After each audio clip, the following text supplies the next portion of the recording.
अस्सलाम वालेकुम। कैसे हैं आप सब लोग। दूध तो हर घर में उबाला जाता है और हर घर में पिया जाता है। अल्लाह ताला की बहुत ही ख़ास रहमत हमारे लिए है और नूर इसको कहा जाता है अल्लाह ताला का। तो आज मैं आपको जो तरीका बता रहा हूँ दूध को उबालने का, उससे आप ज़्यादा से ज़्यादा जो भलाई है वो निकाल सकते हैं। जो तरीका है वो बड़ा ही सिंपल है, बस उसमें थोड़ा सा आपको वक्त का ख़्याल रखना है। तो आइए अब इसको हम शुरू करते हैं कि इस दूध को हमने किस तरीके से उबालना है ताकि हम ज़्यादा से ज़्यादा इससे भलाई निकाल सकें। जैसे मैंने आपको बताया है कि मैंने ये 2 लीटर फुल क्रीम वाला दूध लिया है। तो आपने अगर ज़्यादा मलाई लेनी है दूध से तो आपने भी फुल क्रीम वाला ही दूध लेना है, ठीक है।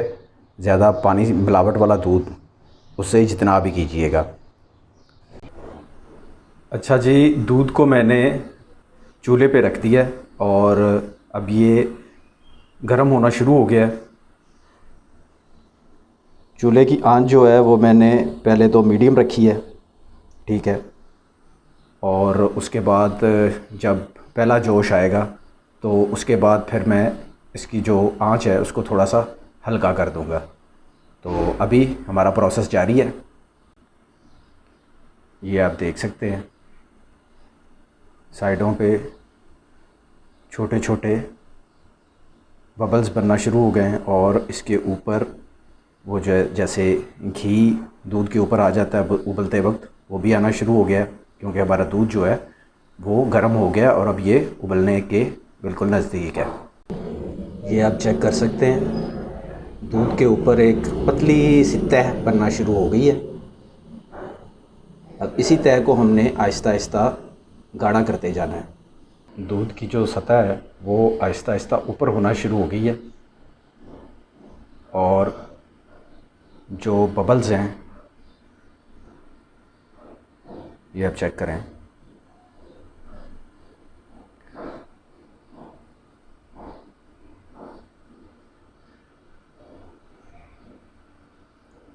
यहाँ पे आपने जो चूल्हे की आंच है उसका ज़रा ध्यान रखना है ताकि बहुत जल्द जो दूध है उसको उबाल ना आ जाए।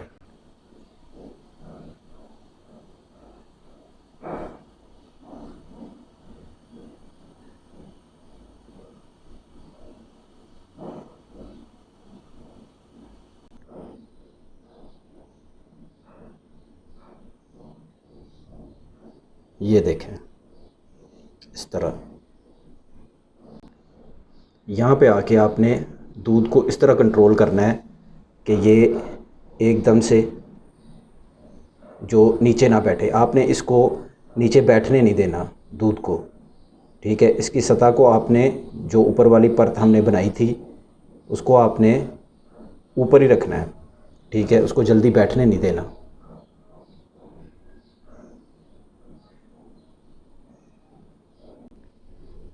एक जोश आने के बाद आपने 5 से 10 मिनट तक इस तरह बर्तन के बाहर तक या बर्तन से उसकी सतह से ऊपर तक दूध की जो परत है उसको रखना है, ठीक है। इसको एकदम नीचे नहीं बैठने देना वरना आपकी जो भलाई है वो उसकी तय नहीं बनेगी और आप अच्छी भलाई जो है ना वो हासिल नहीं कर सकेंगे। और ये देखें जिस तरह मैंने इसको मेंटेन रखा हुआ है आंच को, आपने भी इसी तरह ही करना है।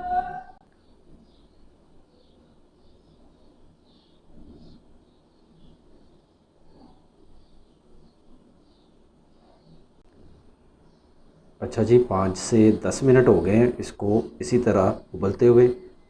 अब मैं आहिस्ता आहिस्ता इसकी जो चूल्हे की आंच है उसको मैं कम करूँगा और फिर इसको थोड़ी देर और इसी तरह हल्की आंच पे, बिल्कुल हल्की आंच पे मैं उबलने दूँगा और उसके बाद मैं चूल्हे को बंद करके इसको ठंडा करूँगा ताकि इसके ऊपर अच्छी तरह जो भलाई की तय है वो जम जाए और फिर मैं इसको ठंडा करके आपको दिखाऊँगा।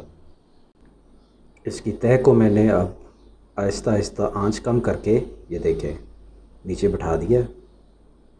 पहले तह किधर थी, बर्तन से बाहर भी। अब चेक करें और ये साथ दे से देख सकते हैं आपके घी भी ऊपर आ गया है दूध के और वो जो परत थी उसको मैंने टूटने नहीं दिया। अभी भी हमारा बहुत हल्की आंच पे दूध उबल रहा है। इसको अभी मैं थोड़ी देर और इस तरह उबलने दूंगा, फिर मैं चूल्हा बंद करके इसको ठंडा करूंगा। अच्छा जी, आप देख सकते हैं ये हमारा जो दूध है वो ठंडा हो गया। और अभी आप चेक कर सकते हैं, मैं इस पूरी बलाई के ऊपर अपनी उंगलियों से तय को चेक कर रहा हूँ और ये बिल्कुल नहीं फट रहा, बिल्कुल हार्ड बलाई है। अब मैं इसको प्लेट में निकाल के आपको दिखाता हूँ। अच्छा जी, आपने सबसे पहले छुरी ले लेनी है और इस मलाई को, जो बर्तन है आपके पास, उसकी चारों साइड से इस तरह उतार लेना है ताकि ये टूटे ना। अब मैं इसको, मलाई को इस तरह आराम से सारी इकट्ठी कर लूँगा। ये देखें, इकट्ठी करके दोनों हाथों से इसको मैं बाहर निकाल लूँगा। लें जी, हमारे 2 किलो दूध से ये मैंने मलाई हासिल की है। ये आप चेक कर सकते हैं, इसकी परत देख लें कितनी मोटी है। और ये सारी, ये जो आप सतह देख रहे हैं, ये सारी टोटल मलाई है।